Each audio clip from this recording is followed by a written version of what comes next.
Greetings from Elite English Academy. Dear friends, in this lesson, let me discuss George Bernard Shaw's very famous play Pygmalion. Many of you should have studied as part of your UG or PG syllabus, or some of you should have been studying this at present. This particular play, Pygmalion, is part of UGTRB English syllabus. It is found in Unit 2. So some of these students, the aspirants of UGTRB, PGTRB, they ask for a doubt. So how online classes will be there? So should we be present when the teacher is there? So dear friends, so this video lesson is meant exclusively for you only. So how we have arranged? The lessons will be recorded, so and it will be available 24/7. So you need not be present when the teacher is there. The teacher's lesson will be there. So when you have time, so whether it is midnight, early in the morning, and in the noon, so at any time you can access the video and you can just listen to that and you can take notes. So another thing, so this particular play Pygmalion is divided into two parts lessons.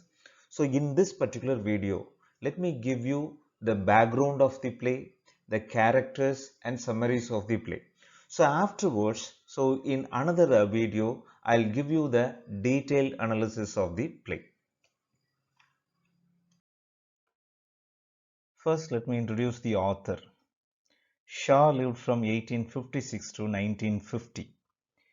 He was an Irish playwright, critic, polemicist and political activist. So he is a person who has the versatile talent. He wrote more than 60 plays. His major works are Man and Superman, Pygmalion, Saint John, The Apple Cart, Arms and the Man. So it goes like that. So the most famous on the screen as well as on the stage was Pygmalion.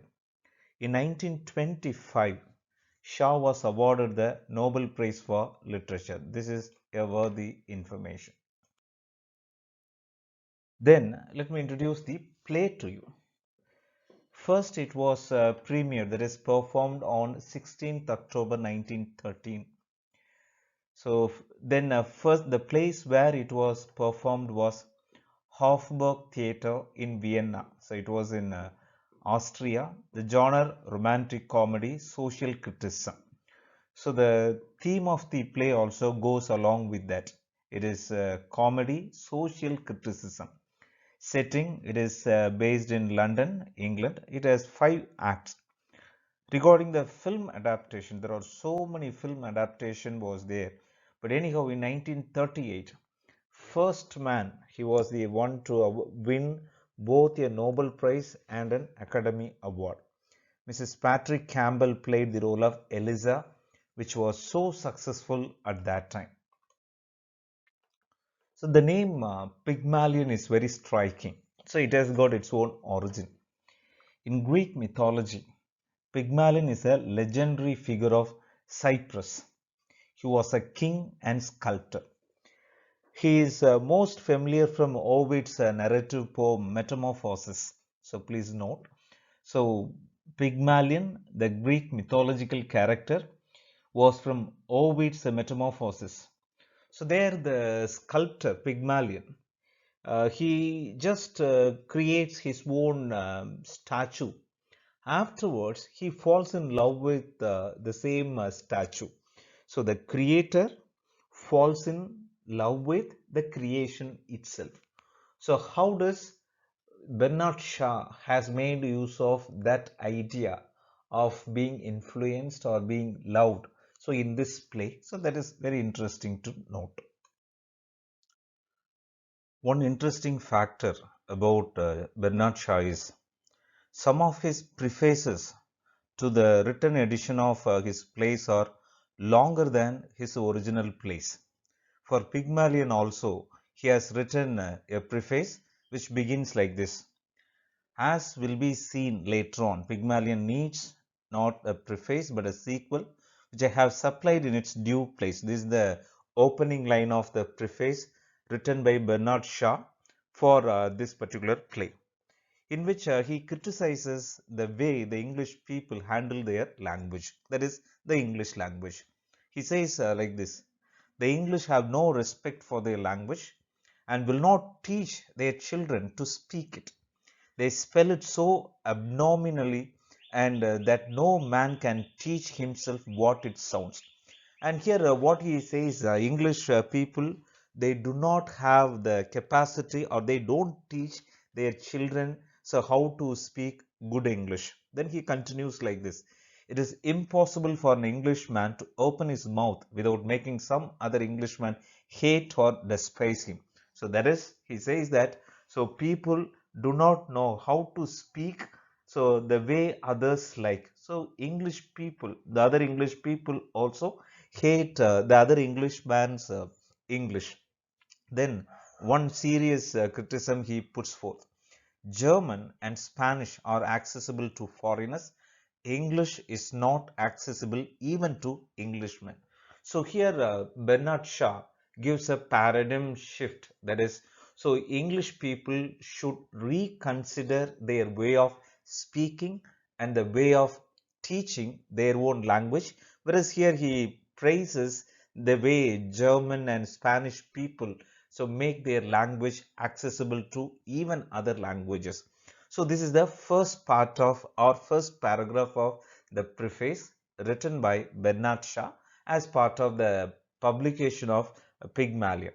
So here another fact is to be noted. So this particular preface runs for several pages in which he explains the same concept. Another important fact to be noted is different versions of Shaw's work Pygmalion is available. So first version, so that is it was published in 1914. The next one was 1941. So it was revised by Bernard Shaw himself, and he added a new or a few new scenes and dialogues. Actually, what do we have? So there is the Project Gutenberg version.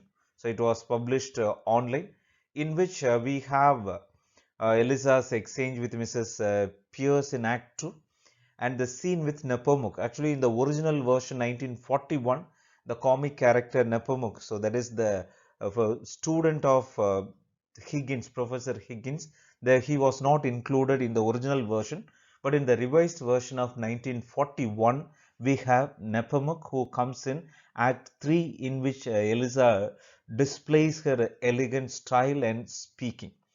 Then in 1938 film version also these scenes were included.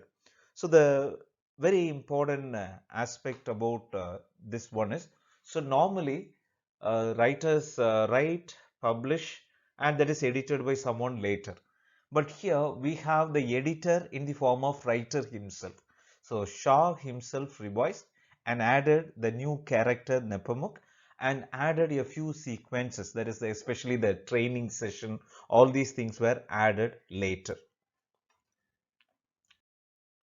Now let me introduce the characters and give you the plot line in a nutshell. So we have Professor Henry Higgins. He is a phonetic professor. Then Colonel Pickering, and these are the two different persons. Now in the opening scene we have a family who are waiting for the car in the night. Eliza Doolittle is a flower girl and her father is Alfred Doolittle. So in the night when the play opens, we have so three different persons waiting. So one is Mrs. Ainsford Hill, then Clara, so her daughter, and Freddie. So these are the three characters. Freddie is looking for some taxi to board and go home. So when they are waiting for the taxi, at that time, Eliza Doolittle, she comes, the flower girl, she is hit by Freddy by mistake, and the flower falls, and she is talking to them and asks them to buy the uh, flower and give compensation like that. Actually, this scene is watched by Professor Henry Higgins, and he says that you come and I'll teach you some English. so that you can improve your standard of life like that. Colonel Pickering, so he also challenges Professor Henry Higgins. If you just transform this flower girl, so I'll give you something like that. He also does that. Then later, this girl, so there is Eliza Doolittle, she undergoes a lot of transformation and she is not seen or she is not identified. So her original identity is not being understood by others. So that is the success of Professor Henry Higgins, and that is the greatness of Eliza Doolittle. So finally, and Eliza and Freddie decide to marry. The story closes there. Regarding the character Nepomuk, as I mentioned in the introduction, so Nepomuk is Higgins' former student, a translator, and self-proclaimed master linguist. So Nepomuk himself says that if anyone utters a few words, so I'll identify from which part they are coming from. Then at the embassy party in which she comes. So when Eliza comes, Nepomuk certifies Eliza that she should be a duchess, that is a queen like that, and he proclaims that she is a Hungarian royal family person like that. So here Nepomuk, who claims that he can identify any person's original identity, he fails because the transformation of Eliza Doolittle is something great, remarkable, that is up to the imagination, so that others couldn't recognize her. Then Ezra D. Van Feller, and a rich American philanthropist, he transforms Alfred Doolittle from a common Dutchman. Actually, Eliza's father receives patronage from Ezra D. Van Feller. So this character does not appear on stage, but whereas because of the money inherited by Eliza's father, so there is Alfred Doolittle. So the life of this man Doolittle changes and he becomes a matured person. So through this play, what uh, Bernard Shaw tries to convey, so that is anyone can be transformed. Anyone's language ability, life standard, manners that can be taught. So he blurs the boundaries of the English classroom. Like they have aristocrats, poor people, middle persons. So those boundaries are broken by Bernard Shaw in this play Pygmalion. Dear friends, hope you enjoyed the lesson. So from exam point of view, what we discussed at present is just the tip of an iceberg of the great play Pygmalion. From exam point of view, you have to go into detailed analysis. So in the next video, I'll provide you with the act-wise analysis of the play Pygmalion. So dear friends, this is how we have arranged each and every lesson in our center. First, there will be author introduction.